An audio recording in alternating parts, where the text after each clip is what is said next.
ربنا سبحانه وتعالى: من المؤمنين رجال صدقوا ما عاهدوا الله عليه، فمنهم من قضى نحبه ومنهم من ينتظر.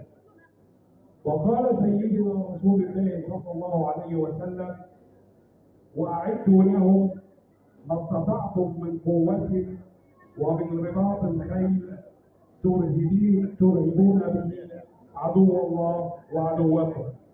وقد امرنا الدين الاسلامي ان نعد العده لمحاربه هذا الكيان الصهيوني الغاصب، فهي صهيونيه عالميه وليست ديانه يهوديه.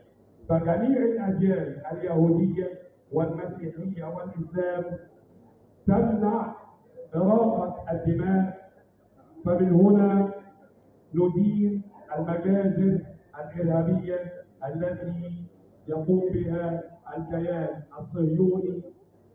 نحيي المقاومة الباسلة ونحيي ونثمن جهود فخامة الرئيس عبد الفتاح السيسي.